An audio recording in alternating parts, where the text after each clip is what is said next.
Hey guys, Jim Nix with Nomadic Pursuits, and I'm super excited to bring you this video. It's going to be real quick, at least I think, and I'm going to take you through Aurora 2017, the new HDR program from MacFun. It's incredibly awesome. I've been using it for a while now, and I'm going to drag these brackets that I took in Italy recently and take you through what Aurora 2017 looks like, because you're going to love it. And by the way, it's changed a little bit since my blog post from just a couple of days ago.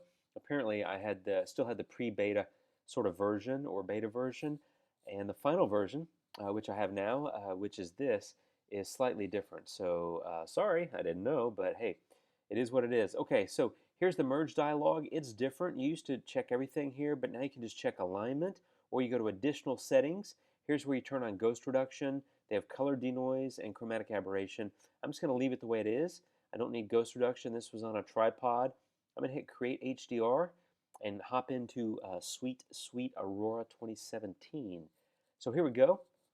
These are full-size RAW files, so it does take a moment. I probably should have created some JPEGs, but nonetheless, maybe this gives you a better sense of how quick Aurora 2017 is, because it's pretty darn quick, considering these are full-frame Sony RAW files.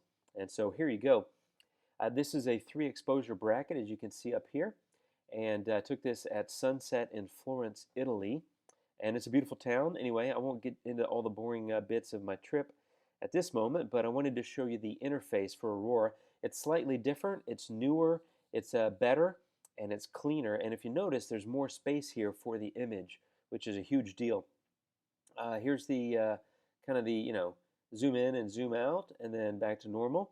Things are a little bit smaller up here, which I like to give, again, more real estate to the photo. A couple things I want to show you. The tone mapping menu here is new and expanded, and I love it. You can do HDR look here. I might bump that up a little bit.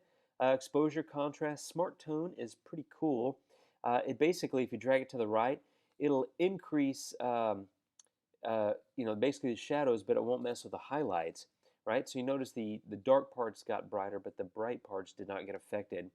And conversely, if you go to the left, the shadowy areas stay about the same, whereas the brighter areas get darkened, right? So I like that.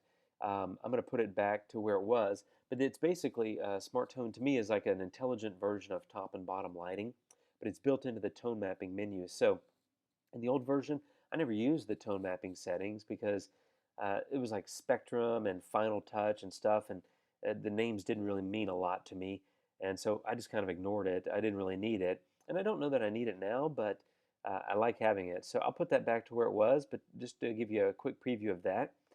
Color, structure, denoise, things like that are the same.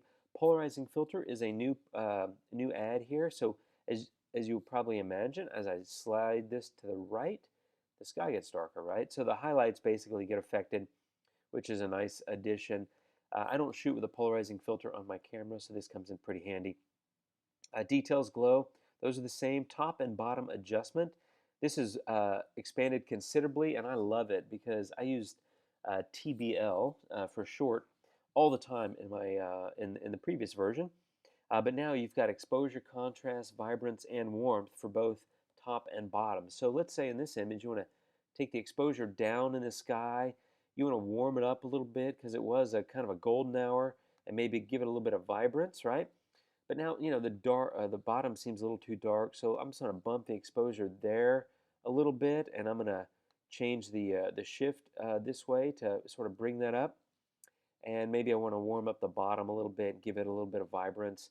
Obviously the choice is yours. Let me show you the before, right? It was a little bit bluer, and there it is, a little bit warmer. But that's just a quick preview of the top and bottom adjustment. Considerably expanded, and I love it. And by the way, there's dust spots in here. These are raw files literally straight out of the camera, so I haven't done anything yet to this photo, and I won't in this video, but I just wanted to point out that, yeah, I'm aware, and there's some dust spots. I'll get rid of them later. So that's that menu. The saturation and luminance panel now has a hue adjustment as well. So if for some reason you want to mess with the hue, oops, I'm in saturation. If you want to mess with the hue, let's say the red, you want to go more red or whatever it is, right? You can do that. Very simple, very straightforward. It's something that I use somewhat in Lightroom, but it didn't come in handy all the time, but it's certainly something that I used about 10% of the time, except I always had to do it in Lightroom. Now I can do it in Aurora, so it's right there. Color toning, vignette, those are the same. The other thing I want to show you is presets. There's a whole bunch. You can see the menus changed. If you pull this up, so you got trays, you got Kim Sang, or Captain Chemo, right? You got his presets, and Photo Serge, Serge Ramali. He's got presets. I may build my own, I'm not sure yet. I generally stick with the realistic preset, or excuse me, the realistic HDR category, and sometimes I use the dramatic. Oops, I didn't mean to click on that. I'll go back to realistic. But everybody's, got their own version of what they want to do. I stick with generally the same presets time and time again. There's probably 5 or 6 that I used on the previous version. It'll probably be the same here. Anyway, so same as before, you just click on it. Let's say that's Vivid Memories, and then give it a moment, and boom, there's Vivid Memories applied. And that's pretty simple. So I'm going to reset all that. The only other thing I want to show you is luminosity masking. So I'm going to add an adjustment layer. And if you remember in the old version, you would just come over here and say create luminosity mask, but it's not there anymore. Now you can come up here, you grab the brush, and you go over here and you can hit luminosity masking. By the way, you can also do it in the histogram panel. I like to do it over here. You click on luminosity masking, and now it's a zone-based system. And I apologize, I'm fighting a cold here. Now it's a zone-based system. So you just pick the light levels or the zones that you want the mask to apply to. You can hit all, and it'll apply to all of them, but I don't want to do, I don't want to do that. I want to do it just in a few. If you notice, it's actually good that I hit all because it'll basically highlight everything. I think I just want 5, 6, and 7. Yeah, that's pretty much just the sky. And then you hit the green check mark, and that'll create the luminosity mask just in the zones that you want. So if you watched any of my previous videos, you'll know that I use luminosity masking all the time. It's super powerful for applying a preset and getting a much more subtle result out of your HDR photo. But now it's even better and more advanced with this zone system. So let me show you the mask now. And there's the luminosity mask in red. And so much more subtle and unique approach and much more control. So now if you go apply a preset to this layer with the luminosity mask, it's just going to apply, where the luminosity mask is. It used to be that it would apply it on the whole photo, but now just there. You could even come in with the brush.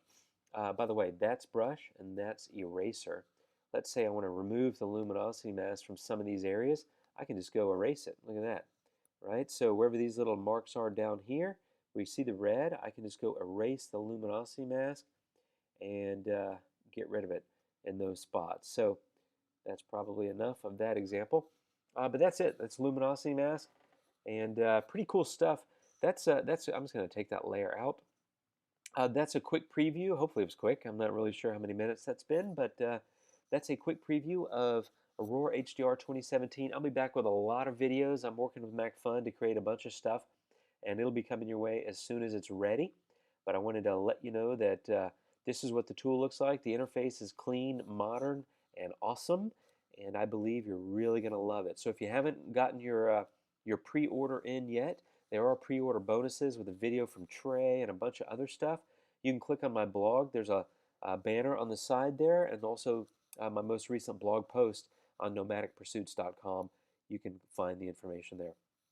Thanks for tuning in, and I will see you soon. Have a good one. Bye.